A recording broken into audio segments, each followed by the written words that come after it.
फतेहपुर में भी दर्ज उमर गौतम के खिलाफ धर्म परिवर्तन का मामला। दरअसल उत्तर प्रदेश फतेहपुर यूपी एटीएस द्वारा दोषी ठहराए गए मौलाना उमर गौतम के खिलाफ फतेहपुर की सदर कोतवाली में भी धर्म परिवर्तन का मामला दर्ज है। 2021 में फतेहपुर के लखनऊ बाईपास स्थित नूरुल हुदा स्कूल में उमर गौतम का आना जाना था, जहां धर्म विशेष को लेकर जमकर बयानबाजी होती थी।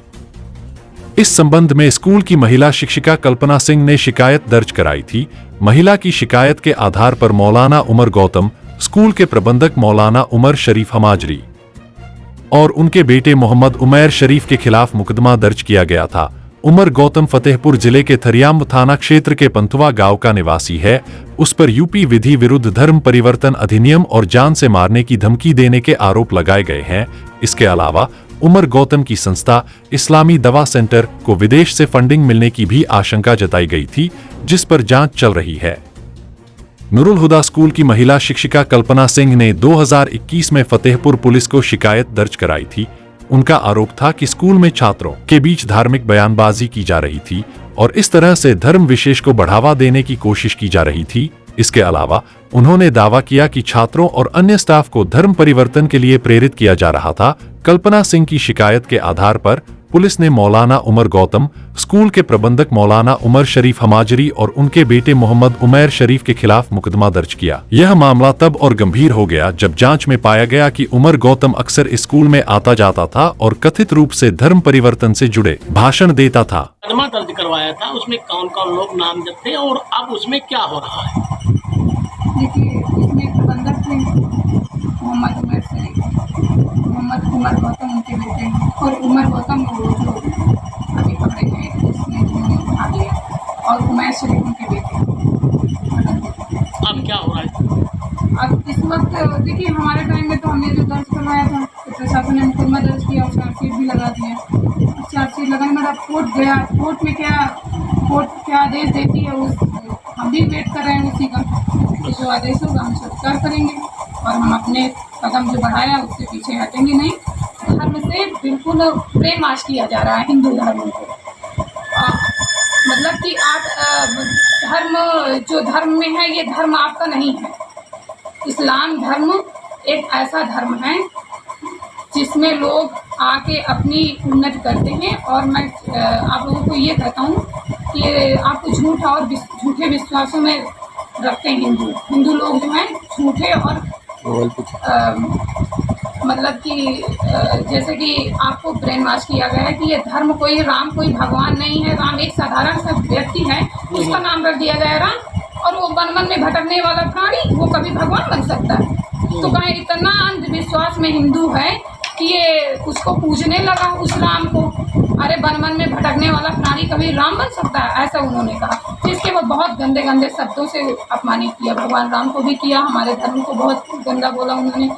और मैं अकेली थी, एक बार तो मैं उठ के चली गई वहाँ से, तो अपने साथ एक टीचर थी उसको भी ले गई। फिर दोबारा वो जब मैं ऊपर गई तो पता नहीं क्यों वो फिर से मुझे कोऑर्डिनेटर टीचर एक थे अफरोज सर, वो मुझे ऊपर से फिर ले आए, फिर बैठा लेते। वो ब्रेन वॉश ऐसे ही करने लगे, लालच देने लगे कि आपको आप हमारे धर्म को कबूल कर लीजिए, आपको पैसा रुपया और हर चीज़ से पूरा अवेलेबल करेंगे हम आपको, देश विदेश भी आपके हस्बैंड को भेजेंगे। तो हमने कुछ नहीं बोला वहाँ से। तो हम बहुत नर्वस भी हो गए थे और थोड़ा सा डरे भी थे क्योंकि इतने सारे लोग थे। ये लोग बोले कि अब यहाँ से जाने के बाद हंसवा जाएंगे, हंसवा से हम खागा जाएंगे, खागा से हम हदगांव भी जाएंगे। इनकी मीटिंग हमारी लगी हुई है, तो अब हम लोग निकलते हैं। और मौलाना से फतेहपुर आते थे, हाँ, फतेहपुर इस स्कूल में आते थे, बिल्कुल आते थे। तो इसकी आपको सफाई जब तक आप जिंदा रहेंगे, मेरी बात सुनिए, जब तक आप जिंदा रहेंगे और ट्रेवलिंग फंड का मामला उछलेगा, आपके पास कोई आएगा, तब तक आपको बयान देना पड़ेगा। आप दीजिए, ये नहीं अलग कर, हमारा ये कहने का मतलब नहीं। हमारा कहने का मतलब ये है कि उसका मुकदमा पंजीकृत है, मुकदमा चल रहा है फतेहपुर में, फतेहपुर कोर्ट में। उमर गौतम यहाँ आते थे कि नहीं आते? उमर गौतम फतेहपुर आते थे, स्कूल भी आते थे, बिल्कुल आते थे। और यही थोड़ी आते थे, 50 जगह जाते थे उमर गौतम तो 50 भाई हमारे यहाँ उसी के अकॉर्डिंग। किसलिए यहाँ आते थे भाई? फतेहपुर देखिए, उमर गौतम का रिलेशन फतेहपुर से है, फतेहपुर के रहने वाले हैं वो, रमुआ पंथुआ के। तो इस अकॉर्डिंग से, क्योंकि भाई जब स्कूल है, स्कूल में शिक्षाविद भी आते हैं, दूसरे लोग भी आते हैं, है ना। क्यों आते थे उमर गौतम भाई क्यों आते थे? उमर गौतम प्रोफेसर थे जामिया मिल्लिया इस्लामिया में, जामिया मिल्लिया इस्लामिया दिल्ली में प्रोफेसर थे। एज ए एजुकेशनिस्ट उनका विजिट स्कूल में रहती थी, ठीक। और जो मैम ने जो आरोप लगाए, कल्पना मैम ने जो आरोप लगाए स्कूल के ऊपर, उस पर NCPCR ने डायरेक्शन दिया DM साहिबा को। DM साहिबा जो उस समय थी अपूर्वा दुबे, उन्होंने जांच कमेटी गठित की। उसमें SDM साहब थे, CO साहब रहे, और जो भी शिक्षा से जुड़े लोग हैं वो रहे। 27 जून 2021 को उसकी जांच भी हो गई, और स्कूल कैंपस में ही हुई जांच, इसी ऑफिस में उसकी जांच भी हुई। उमर गौतम एजुकेशनिस्ट थे, एजुकेशनिस्ट होते रहते स्कूल आना जाना होता रहा उनका। बाकी उनका कोई जो भी उनके जिस मामले में वो गिरफ्तार हुए, जिस मामले में उनकी मामला चल रहा है, उस मामले में स्कूल का कोई रोल हो तो आप बताए या कोर्ट को बताए। तो आरोप लगाया है, महिला के आरोप लगाने से, मैं सर ये बताइए, महिला ने आरोप लगाया, महिला सबूत देना, भाई महिला को सबूत देना चाहिए। आरोप तो आपने लगा दिया। क्या कुछ बच्चों को सिखाते या पढ़ाते भी थे क्या? नहीं, बिल्कुल नहीं सिखाते भाई। जो हमारे मुस्लिम बच्चे हैं वो उर्दू पढ़ते हैं, जो नॉन मुस्लिम बच्चे हैं वो संस्कृत पढ़ते हैं, ये है। और अरबी जो है, अरबी की बात हुई, उर्दू की बात हुई। अरबी उर्दू CBSE बोर्ड में बाकायदा सब्जेक्ट के तौर पे रजिस्टर्ड है, उसका एग्ज़ाम होता है।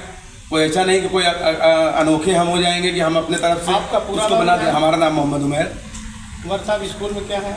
हम देखते हैं स्कूल, क्या है? हम स्कूल के हैं कुछ नहीं, स्कूल देखते हैं, क्योंकि फादर हमारे शुगर हार्ट के पेशेंट हैं, इस नाते से तो स्कूल देखते हैं।